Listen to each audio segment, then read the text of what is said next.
السلام علیکم، welcome to my YouTube channel easy Urdu story.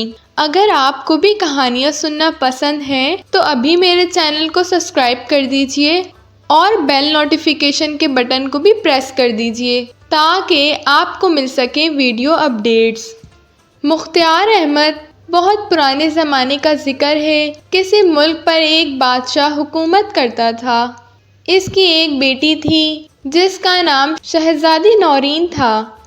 شہزادی نورین بے حد حسین اور خوبصورت تھی۔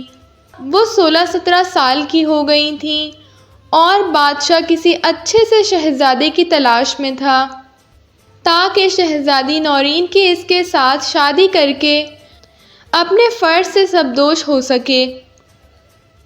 اس بادشاہ کا ایک وزیر بھی تھا جو بے حد لالچی، خود غرض اور مکار تھا۔ شہزادی نورین کی خوبصورتی نے اسے بھی متاثر کیا تھا اور وہ چاہتا تھا کہ بادشاہ اپنی بیٹی کی شادی اس کے ساتھ کر دے تاکہ اسے شہزادی کے ساتھ تخت و تاج بھی مل جائے۔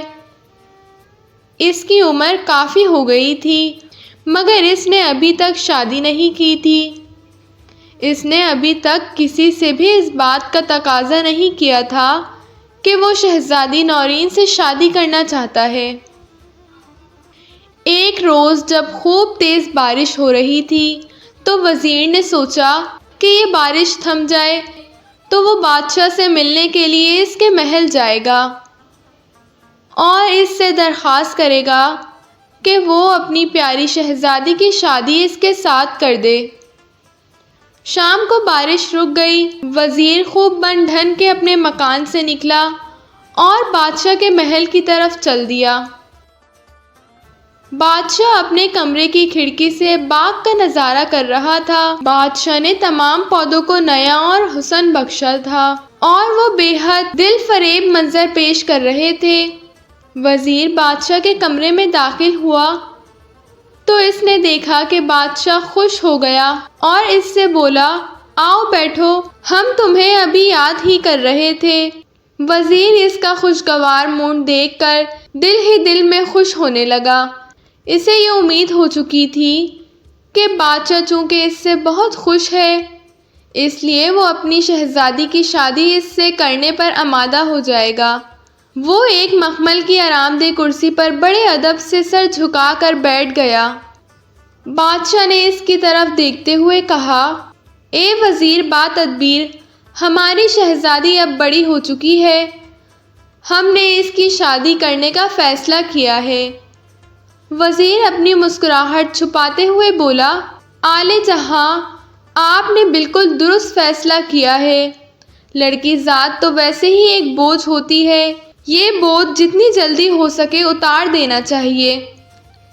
آج کل کے زمانے میں اچھی لڑکیوں کی کتنی کمی ہے، آپ اچھی طرح جانتے ہیں، مگر میں آپ کو یقین دلاتا ہوں کہ بادشاہ نے وزیر کی بات پوری بھی نہ سنی۔ شاید تم یہ کہنا چاہتے ہو کہ تم شہزادی کے لیے کوئی اچھا سا شہزادہ تلاش کرو گے۔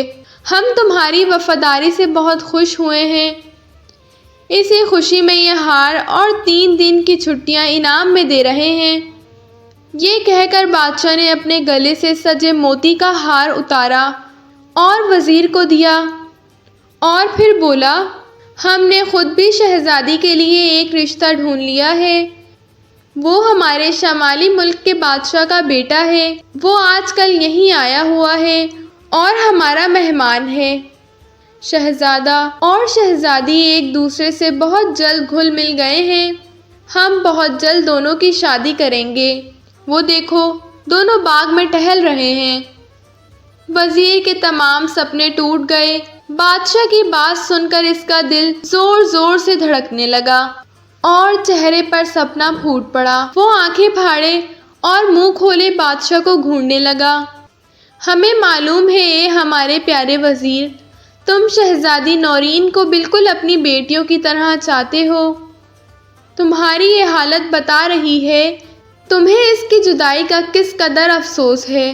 ہم بھی جب یہ سوچتے ہیں کہ شہزادی ہم سے بچھڑ کر اپنے گھر چلی جائے گی تو ہماری بھی بالکل ایسی ہی حالت ہو جاتی ہے۔ صبر کرو، بیٹیاں تو پرایا دھن ہوتی ہیں۔ یہ کہتے ہوئے بادشاہ کی آواز ردن گئی۔ تھوڑی دیر بعد وزیر اس سے اجازت لے کر اپنے گھر آ گیا۔ اسے اس کی بات کا بے حد ملال تھا کہ شہزادی کی شادی اس کے بجائے ایک شہزادے سے ہو رہی ہے۔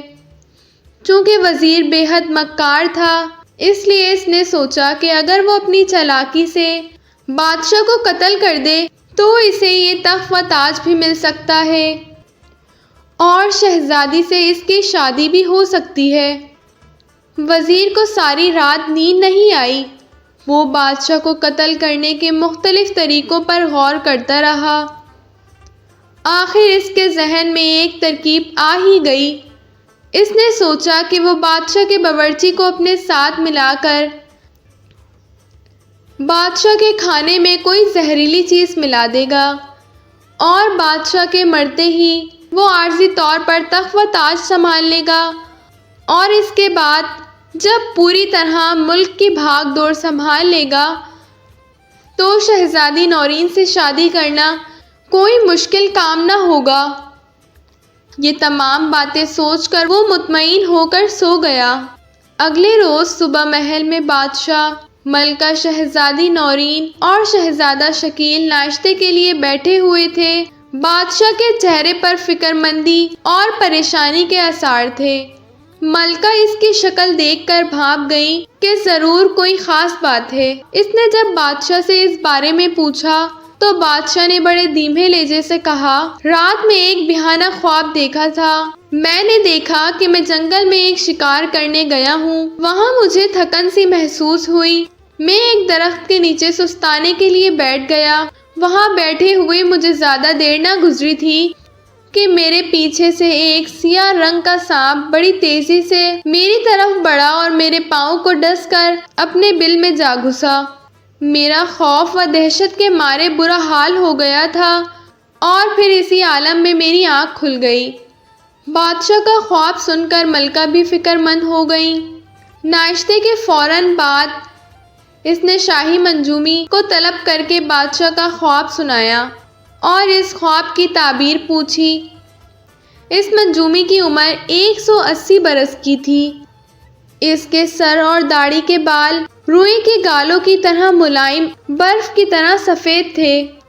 اس نے بڑے غور سے بادشاہ کا خواب سنا اور پھر اپنی لائی ہوئی موٹی موٹی کتابوں سے ورگانگی کرنے کے بعد کچھ حساب کتاب کرنے لگا۔ بادشاہ، ملکہ شہزادی نورین اور شہزادہ شکیل، جو شہزادی کا ہونے والا شوہر تھا، سب کے سب بوڑھے منجومی کو دم سا دے دیکھ رہے تھے۔ تھوڑی دیر بعد منجومی نے حساب لگانے کے بعد، ملکہ صاحبہ، خدا بادشاہ سلامت کی عمر دراز کرے، ان کا ایک دشمن پیدا ہو گیا ہے۔ وہ موازی ہر قیمت پر جاں پناہ کی جان لینا چاہتا ہے۔ بادشاہ سلامت نے جو سانپ دیکھا تھا وہ اسی دشمن کی طرف اشارہ ہے۔ میں اپنے علم سے صرف اتنا ہی پتہ چلا سکا ہوں۔ اس دشمن کا نام نہیں بتا سکتا، پھر بھی میں اتنا ضرور کہوں گا کہ اگر اس دشمن کو نہ پکڑا گیا تو وہ اپنی عیاری اور مکاری سے عالم مرتبہ بادشاہ سلامت کو ضرور نقصان پہنچا دے گا۔ منجومی کی بات سن کر ملکہ کے ہوش اڑ گئے۔ بادشاہ بھی بے حد غمزدہ ہو گیا اور شہزادی نورین کی آنکھوں سے ٹپ ٹپ آنسو گرنے لگے۔ شہزادہ شکیل شہزادی نورین کو روتے دیکھ کر بے چین ہو گیا۔ اس نے بڑے پرعزم لہجے سے کہا، پیاری شہزادی، تم رنجیدہ مت ہو۔ میں جب تک زندہ ہوں انشاءاللہ بادشاہ سلامت کو کوئی بھی شخص نقصان نہیں پہنچا سکتا۔ میں تم سے وعدہ کرتا ہوں کہ تمہارے پیارے ابا حضور کے دشمن کو بہت جلد ان کی حکومت میں پیش کر دوں گا۔ شہزادی شکیل کی بات سن کر شہزادی نورین کی لبوں پر مسکراہٹ پھیل گئی۔ بادشاہ اور ملکہ نے بھی اطمینان کا سانس لیا۔ انہیں امید تھی کہ شہزادہ شکیل اس دشمن کو پکڑنے میں ضرور کامیاب ہو جائے گا۔